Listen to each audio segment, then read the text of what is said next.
Assalamualaikum warahmatullahi wabarakatuh. Perkenalkan, nama saya Dwi Septiani Mahmudiningsih dengan nomor pokok mahasiswa 411821091957 dari kelas Pendidikan Kependudukan Lingkungan Hidup atau PKLH Paralel 1. Di sini saya akan menjelaskan tentang permasalahan lingkungan, yaitu banjir. Sebelum saya membahas apa itu pengertian banjir, terlebih dahulu saya akan membahas apa itu penyebab dari banjir. Kalian tahu gak sih, jika selokan yang penuh dengan sampah itu dapat menyebabkan banjir? Sampah-sampah yang tergenang di dalam selokan itu akan menyumbat saluran pembuangan air. Jika saluran pembuangan air tersumbat, maka air yang seharusnya mengalir dapat meluap ke atas ke permukaan dan terjadilah banjir, yang dapat berdampak buruk bagi masyarakat. Selanjutnya, apa sih itu banjir? Banjir adalah, menurut Rahayu dan kawan-kawan pada tahun 2009, mendefinisikan banjir sebagai tergenangnya suatu tempat akibat meluapnya air yang melebihi kapasitas pembuangan air di suatu wilayah dan menimbulkan kerugian fisik, sosial, dan ekonomi.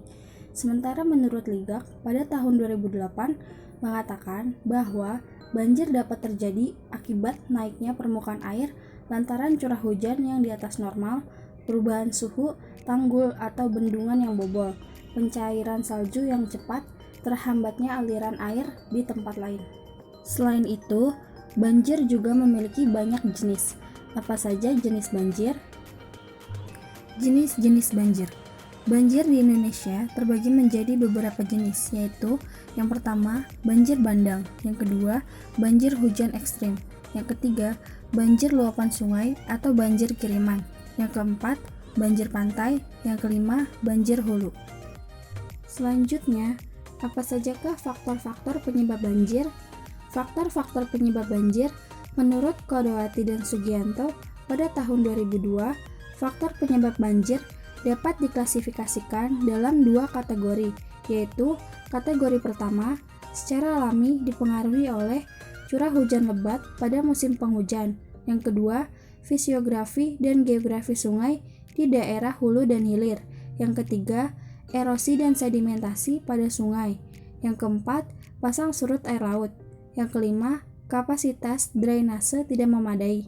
Selanjutnya, kategori faktor penyebab banjir yang kedua, yaitu akibat aktivitas manusia disebabkan karena ulah manusia yang menyebabkan perubahan-perubahan lingkungan seperti yang pertama, perubahan kondisi daerah aliran sungai atau DAS.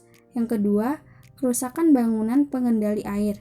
Yang ketiga, rusaknya hutan sebagai kawasan resapan air atau vegetasi alami. Yang keempat, perencanaan sistem pengendali banjir yang tidak tepat. Yang kelima, eksploitasi air tanah yang berlebihan. Lalu, selanjutnya, apa saja dampak akibat banjir? Dampak akibat banjir yang pertama yaitu merusak sarana dan prasarana. Yang kedua, mengganggu dan menghentikan aktivitas sehari-hari.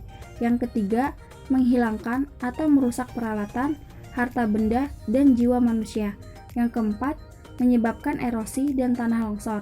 Yang kelima, mendatangkan masalah atau gangguan kesehatan. Selanjutnya adalah penjelasan yang terakhir, yaitu pencegahan dan pengurangan dampak banjir. Yang pertama, menjaga lingkungan sekitar, terutama lingkungan sungai dan selokan dengan rajin membersihkan saluran air. Yang kedua, membuang sampah pada tempatnya dan melakukan pengelolaan sampah dengan tepat. Yang ketiga, melaksanakan program tebang pilih dan reboisasi. Yang keempat, mengadakan program pengerukan sungai. Yang kelima, tidak membangun rumah dan pemukiman di bantaran sungai serta daerah banjir. Sekian dan terima kasih. Wassalamualaikum warahmatullahi wabarakatuh.